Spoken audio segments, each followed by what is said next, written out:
नमस्कार दोस्तों, स्वागत है आपका देवभूमि करियर पॉइंट पर। आशा करता हूं आप सभी लोग स्वस्थ होंगे, काफी अच्छी आपकी स्टडी चल रही होगी। तो देखिए दोस्तों, लगातार आपको टेस्ट सीरीज मैं उपलब्ध करा रहा हूं यूट्यूब चैनल पे, जिसमें हम मंडे ट्यूसडे को देखते हैं यूके जी के टेस्ट, और वेनेसडे और थर्सडे को हम देखते हैं सामान्य हिंदी टेस्ट, और हमारा फ्राइडे एंड सैटरडे का जो शेड्यूल है वो है जीएस और करंट अफेयर्स के टेस्ट। ठीक है, तो इन टेस्ट सीरीजों को आप फॉलो कीजिए, इनका निश्चित लाभ आपको UK triple SC, UK PSC के सभी एग्जाम्स में मिलेगा, जहां पर सिलेबस में इनसे संबंधित टॉपिक है। उसके अलावा मैं आजकल आपको रिवीजन क्लास भी दे रहा हूं, इन रिवीजन क्लास का भी आप लाभ उठाएं। रिवीजन क्लास अभी जो उपलब्ध है आपको यूट्यूब पर, वो यूके और हिंदी की चल रही है। जल्द ही आपको कंप्यूटर या जीएस की जो रिवीजन क्लास होगी यूट्यूब वाली, वो भी आपको उपलब्ध कराई जाएगी। फिलहाल आप इनका फायदा उठाइए। देखिए, उत्तराखंड आपका टोटल 40 नंबर का पूछा जाता है, हिंदी 20 नंबर की है। अभी जो रिवीजन मैं आपको उत्तराखंड और हिंदी का करा रहा हूँ, रिवीजन क्लासेस महाकुंभ में 60 नंबर का रिवीजन हो रहा है ग्रुप सी वालों का। ठीक है, बाकी आपका देखिए जो टेस्ट सीरीज है तो आपका सभी का रिवीजन करा रही है, बस इसमें एक्सेप्ट रीजनिंग की क्लास आपको नहीं मिल पा रही। तो रीजनिंग के टेस्ट मैंने आई थिंक 10 या 12 दिए हैं, प्लेलिस्ट है हमारी, उसको मैं कंटिन्यू करूंगा आगे। ठीक है, रीजनिंग की भी प्रैक्टिस जरूरी है, तो एक दिन ऐसा रखेंगे, मैं कोशिश करूंगा कि संडे को आपको रीजनिंग का टेस्ट भी दे दूंगा, एक टेस्ट रीजनिंग का भी हो जाएगा हफ्ते में। ठीक है, तो इससे आपका पूरा सिलेबस कंप्लीट हो जाएगा। चलिए, आज है भाई सामान्य अध्ययन टेस्ट, और सामान्य अध्ययन टेस्ट में आज है पार्ट 158। ठीक है, तो 158वां भाग देखेंगे जीएस का। चलिए शुरुआत करते हैं पहले क्वेश्चन से। तो पहला क्वेश्चन देखिए, राज्याभिषेक से पूर्व अशोक को किस नगर का राज्यपाल नियुक्त किया गया था? देखिए, जब सम्राट अशोक का राज्याभिषेक नहीं हुआ था, राज तिलक नहीं हुआ था, तो उससे पूर्व वो एक नगर का राज्यपाल था, और इनमें से किस नगर का था ये आपको बताना है। तो इसका जो सही उत्तर है वो है ऑप्शन ए। अशोक जो राज्यपाल था दिए गए नगरों में, वो था उज्जैन का। ठीक है, ऑप्शन ए इसका बिल्कुल सही उत्तर है। चलिए आगे बढ़ेंगे अगले क्वेश्चन की तरफ। मौर्य काल में राजकीय भूमि से प्राप्त होने वाली इनकम को क्या कहा जाता था? तो देखिए, मौर्य काल में ये टर्म काफी पूछी जाती है, जो हमारी राजकीय भूमि थी उसको क्या कहा जाता था, मौर्य काल में जो अधिकारी थे संबंधित अलग अलग, उनको क्या कहा जाता था, गुप्तचरों को क्या कहा जाता था। तो इसका रिवीजन आप जरूर करें जब भी कोई एग्जाम देने जाते हैं, यहां से हमेशा क्वेश्चन बनता है। राजकीय भूमि से जो हमारा इनकम होती थी मौर्य काल में, उसको कहा जाता था सीता। ऑप्शन डी इसका राइट आंसर है, सीता। चलिए आगे बढ़ेंगे अगले क्वेश्चन की तरफ। पुराणों में किस वंश को आंध्र भृत्य कहा गया है? तो बताइए, इनमें से कौन सा वंश है भाई जिसको पुराणों में आंध्र भृत्य कहा गया है? ऐसे हमारे यहाँ पे भी क्वेश्चन बन जाता है कि पुराणों में किस जाति को भिल्ल कहा गया है। आया था ना क्वेश्चन, उत्तराखंड के संदर्भ में भी क्वेश्चन बना है कि पुराणों में उत्तराखंड की कौन सी प्राचीन जाति है जिसको भिल्ल कहा गया है। ठीक है, कमेंट में मुझे बताइए कौन सी जाति है, प्राचीन जाति है उत्तराखंड की जिसको भिल्ल कहा है पुराणों में। ऐसे ही पुराणों में आंध्र भृत्य कहा गया है सातवाहन वंश को। ठीक है, ऑप्शन बी हो जाएगा इसका, सातवाहन वंश। ऑप्शन बी सही है। चलिए आगे बढ़ेंगे अगले क्वेश्चन की तरफ। पांड्यों की प्रथम राजधानी निम्न में से कौन सी थी? देखिए, पांड्य जो वंश था ये दक्षिण भारत का एक वंश था। पांड्य वंश की मैं बात करूं तो इसकी जो प्रथम राजधानी थी वो थी आपकी कोरकाई। ठीक है, पहली राजधानी थी इसकी कोरकाई, बाद में भी मदुरई भी बनते हैं। पहली राजधानी पूछ रहा है तो इसमें कोरकाई इसका राइट आंसर है। चलिए आगे बढ़ेंगे अगले क्वेश्चन की तरफ। निम्नलिखित में से किस शासक ने कविराज की उपाधि ग्रहण की थी? तो बताइए, इनमें से कौन सा शासक था जिसने कविराज की उपाधि धारण की? देखिए, जो अभिलेख है उनसे संबंधित शासक है, उनसे क्वेश्चन बनते हैं। कई बार ऐसे भी क्वेश्चन बन जाते हैं कि अश्वमेध यज्ञ किसने किया था, कविराज की उपाधि किसने धारण की थी, कौन सा शासक किसमें निपुण था, ऐसे भी क्वेश्चन बनते हैं ना। तो यहाँ पर कविराज जो कहा जाता था दिए गए विकल्पों में, राइट आंसर है Napoleon of India, Samudragupta. Option C इसका राइट आंसर है, समुद्रगुप्त। समुद्रगुप्त जो था भाई गुप्त वंश का बहुत ही प्रतापी शासक था, और समुद्रगुप्त को देखिए वीणा बजाते हुए भी दिखाया गया बहुत जगह पे। ठीक है, वीणा बजाता था ये, तो मुद्राओं में भी आप देखेंगे समुद्रगुप्त वीणा बजाते हुए आपको दिख जाएंगे। समुद्रगुप्त से संबंधित अभिलेख कई बार मैंने आपको रिवीजन कराया, बताइए कमेंट बॉक्स में बताएंगे मुझे समुद्रगुप्त से संबंधित अभिलेख कौन सा है, कौन सा अभिलेख है जो समुद्रगुप्त से संबंधित है। चलिए आगे बढ़ेंगे। कायस्थ का एक जाति के रूप में वर्णन निम्न में से किस स्मृति में मिलता है? तो कौन सी स्मृति है जिसमें आपका कायस्थ का एक जाति के रूप में वर्णन मिलता है? आज भी कायस्थ जाति हमारे समाज में विद्यमान है। और कायस्थ जाति का जो उल्लेख सबसे पहले मिलता है ओसनम स्मृति में मिलता है। ऑप्शन इसका राइट आंसर हो जाएगा ओसनम स्मृति। ठीक है, ऑप्शन सही उत्तर है। चलिए आगे बढ़ेंगे। अज्ञ धारा निराधारा निरालंबा सरस्वती कहावत किस शासक के विषय में प्रचलित थी?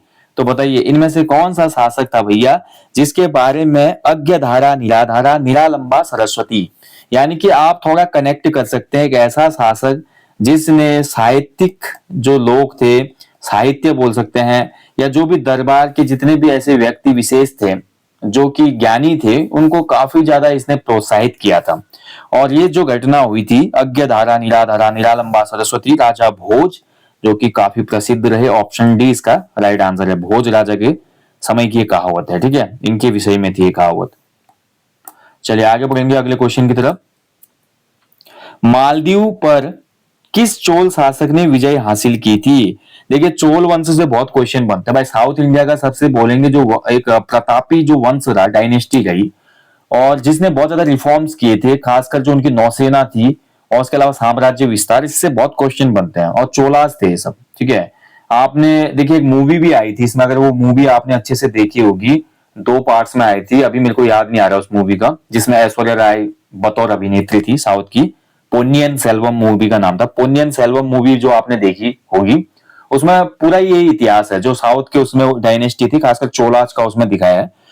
तो मालदीव पर अधिकार करने वाला जो चोल शासक था दिए गए विकल्पों में, वो था राजराज प्रथम। ठीक है, बहुत ही प्रतापी था ये राजराज प्रथम। ऑप्शन ए राइट आंसर है। चलिए आगे बढ़ेंगे। दिल्ली सल्तनत के निम्न में से किस सुल्तान ने रक्त और लौह की नीति अपनाई थी? रक्त और लौह की नीति अपनाने वाला दिल्ली सल्तनत का शासक था बलबन। बहुत बार ये क्वेश्चन बनता है, बहुत ही मोस्ट बोल सकता हूं कि मैं एवरग्रीन क्वेश्चन है, आयोगों को बहुत पसंद है, ये एग्जामिनर को ये क्वेश्चन बनाते हैं। बलबन ने इसके अलावा सिजदा और पाबोस की भी प्रथा आरंभ की थी। ठीक है, पाबोस, सिजदा और पाबोस। ठीक है, ये 2 प्रथाएं इसने शुरू की थी। और नवरोज उत्सव भी इसने शुरू किया था। इसके अलावा इसने रक्त और लौह की नीति अपनाई थी। बहुत महत्वपूर्ण तथ्य हम बलबन के बारे में, जब भी आप दिल्ली सल्तनत पढ़ते हैं तो फोकस होकर इसके बारे में पढ़िए, महत्वपूर्ण है। निम्न में से कौन सा युग्म सही सुमेलित नहीं है? ठीक है, कौन सा युग्म इसमें सही सुमेलित नहीं है? नहीं है और सही है में कई बार कंफ्यूजन रहता है भाई, इसको ध्यान से आप पढ़िएगा जब भी एग्जाम में पेपर देने जाते हैं। नहीं है और सही है, कई बार जल्दीबाजी में हम सही को नहीं पढ़ देते हैं और नहीं को सही पढ़ देते हैं, इसका ध्यान रखें। इसमें बोला कि कौन सा युग्म सही सुमेलित नहीं है, जो गलत है वो बताना है। सद्र उस सुदूर धर्म विभाग का प्रधान था सल्तनत काल में, सही है।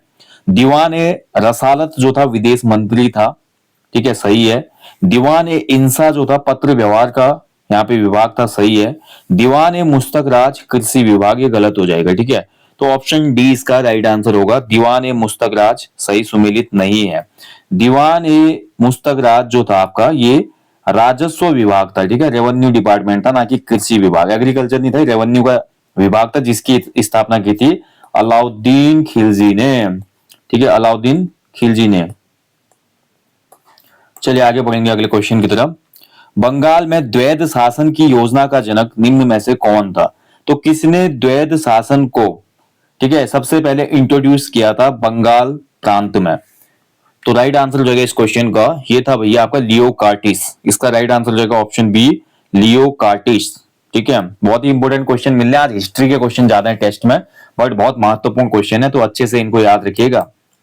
अगला क्वेश्चन है, ब्रिटिश भारत के कितने प्रतिशत हिस्से में रैयतवाड़ी व्यवस्था लागू की गई थी?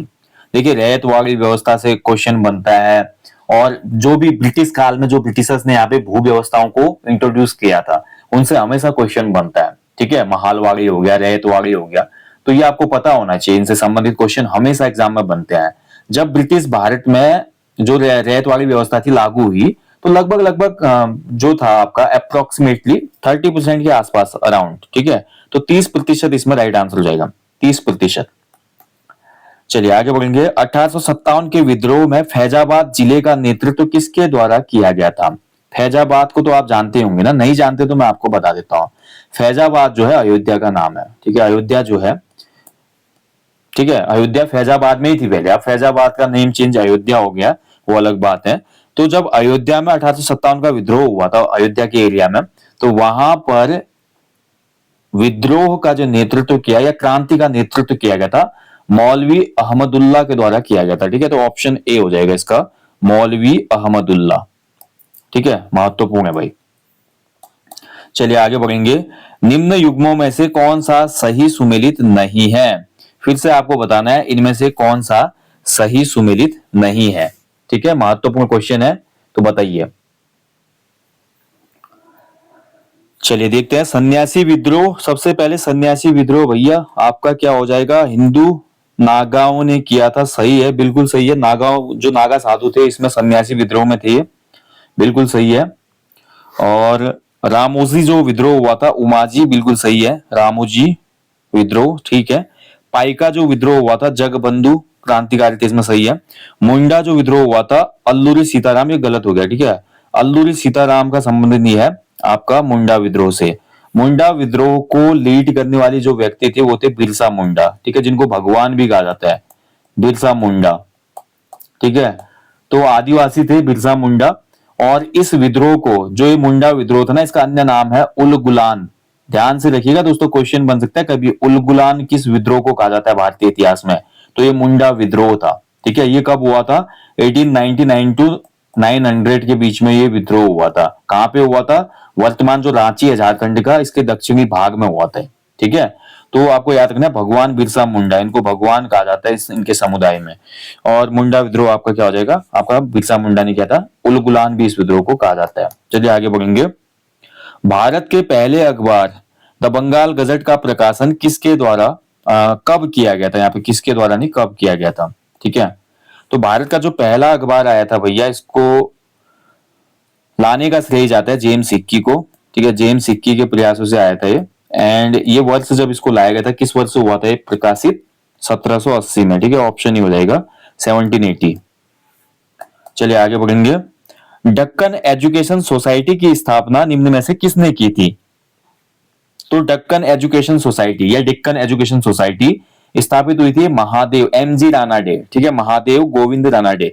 कई बार इनका शॉर्ट नाम आ जाता है एग्जाम में, तो आप कंफ्यूज हो जाएंगे। ठीक है, एमजी रानाडे आ जाता है केवल।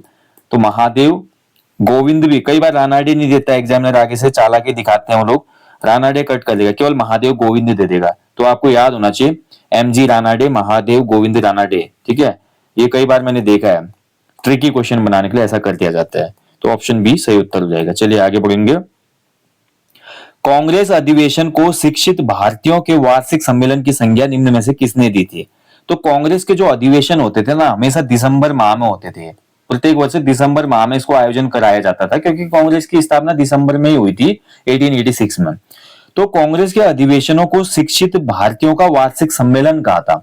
ठीक है, यानी कि इसको बोल सकते हैं कि जो हमारा annual summit of educated Indians, ये आपका बोला गया था किसके द्वारा दिए गए विकल्पों में? अश्विनी कुमार दत्त के द्वारा। ए के दत्त भी कहा जाता है कई बार, इसका इनका शॉर्ट में नाम आ जाता है अश्विनी कुमार दत्त। ठीक है, ऑप्शन ए सही उत्तर है। चलिए आगे बढ़ेंगे। संध्या नामक समाचार पत्र का प्रकाशन निम्न में से किसके द्वारा किया गया था? तो इनमें से कौन थे जिन्होंने संध्या नामक पत्र का प्रकाशन किया था? ठीक है, तो राइट आंसर है इसका भाई, इसका सही उत्तर रहेगा ब्रह्म बांधव उपाध्याय। ऑप्शन इसका राइट आंसर है, ब्रह्म बांधव उपाध्याय ने इसका प्रकाशन किया था। ऑप्शन है। चलिए नेक्स्ट क्वेश्चन की तरफ बढ़ते हैं। पृथक निर्वाचन पद्धति की शुरुआत किस अधिनियम से प्रारंभ की गई? पृथक निर्वाचन पद्धति, ठीक है, बहुत इंपॉर्टेंट क्वेश्चन है, कई बार यहां से ये क्वेश्चन बनता है। इसको भारत सुधार अधिनियम भी कहा जाता है 1909, या इसको बोला जाता है मार्ले मिंटो रिफॉर्म भी। ठीक है, मार्ले मिंटो रिफॉर्म, हालांकि ये फेल हो गया, ज्यादा लंबा चला नहीं। इसमें क्या किया गया कि पृथक निर्वाचन व्यवस्था शुरू की गई। ठीक है, धर्म के आधार पे, जाति के आधार पे पृथक निर्वाचन व्यवस्था की गई। समझ लो कितना बड़ा खेल कर रहे थे अंग्रेज यहाँ पे। और ये कब हुआ था शुरू? 1909 में। मार्ले मिंटो रिफॉर्म्स भी इसको कहा जाता है। ठीक है, पृथक निर्वाचन व्यवस्था यहीं से शुरू हुई थी। तो अंग्रेज देखिए, फूट डालो और राज करो की जो उनकी नीति थी, वो वास्तव में उसके बहुत से पहलू आपको भारतीय इतिहास में दिखते हैं, अगर आप ध्यान से भारतीय इतिहास को पढ़ेंगे तो मित्रों। ओके, चलिए तो दोस्तों ये था आज सामान्य अध्ययन टेस्ट भाग 158। ठीक है, जल्दी मिलेंगे आपको नेक्स्ट टेस्ट में या नेक्स्ट किसी अन्य वीडियो के साथ। बाकी देखिए एप्लीकेशन स्टोर पे भी हमारी आगामी परीक्षाओं के लिए 100+ फुल लेंथ टेस्ट महाकुंभ चल रहे हैं, बाइलिंगुअल हैं, और उस पे अभी 50% का ऑफर चल रहा है। आज कार्तिक पूर्णिमा और गुरु नानक जयंती है, उसकी शुभकामनाएं आपको। देखिए मैंने कल से ऑफर शुरू कर दिया था, बाल दिवस था कल 14 नवंबर को, और 20 नवंबर तक 50% ऑफ वाला ऑफर रहेगा ओनली ऑन किस पे, जो हमारी टेस्ट सीरीज चल रही है UK triple S C 100+ full length test series bilingual वाली, उसका लाभ उठाएं। काफी लोग इनरोल नहीं कर पाए थे दीपावली में, तो अभी कूपन कोड का लाभ उठाएं, ठीक है। बाकी आपसे जल्दी मुलाकात होगी दोस्तों, अपना ध्यान रखें और हमेशा पॉजिटिव रहें और अपने टारगेट के प्रति आत्मविश्वास बनाए रखें। बस मेहनत करनी है, डेडिकेशन होना चाहिए। उसके अलावा आपका जो एक साइकिल में हमेशा बताता हूं, आपको रिवीजन करना है नोट्स को, मॉक टेस्ट लगाना है, पुराने साल के पेपर लगाने हैं और साथ ही फुल लेंथ प्रैक्टिस सेट लगाना है। ये साइकिल अगर आपने डेवलप कर लिया बहुत बेहतरीन तरीके से, तो यकीन मानिए कोई भी एग्जाम ऐसा नहीं है दुनिया का जो आप नहीं निकाल पाएंगे। ये तो फिर भी वनडे एग्जाम होते हैं, बहुत आसान हो जाता है, ठीक है। और कई टॉपर जो होते हैं यही करते हैं, जो 4-4 5-5 एग्जामों में सेलेक्ट हो जाते हैं, यूके ट्रिपल एस सी हो या यूके पीएससी हो। तो आप भी इसको फॉलो कीजिए। सफलता का रहस्य है बड़ी संख्या में लोगों को नाराज करना, यानी कि जैसे अभी आप हैं, अभी थोड़ा आप इंट्रोवर्ट दुनिया में होंगे जहां पे आप केवल अपनी तैयारी से मतलब रखते हैं, लाइब्रेरी जाते हैं, ज्यादा लोगों में नहीं जाते, इवेंट में नहीं जाते, बट जिस दिन आपको सफलता मिलेगी सब लोग आपके पास खुद ब खुद आ जाएंगे। तो अभी कोई आपसे नाराज भी होता है, किसी को टाइम नहीं दे पा रहे, तो उसको छोड़िए। सबसे महत्वपूर्ण आपका समय आपके लिए है, आपके करियर के लिए है, जो आपके आने वाले जीवन के 40 साल सेव करेगा, ठीक है। तो बाकी चीजों का ध्यान मत दीजिए। जाने से पहले हमेशा की तरह बोलूंगा, अपने जीवन में एक पेड़ लगाइए और लोगों को भी इसके लिए अवेयर कीजिए। Thank you for watching. जय हिंद, जय देवभूमि।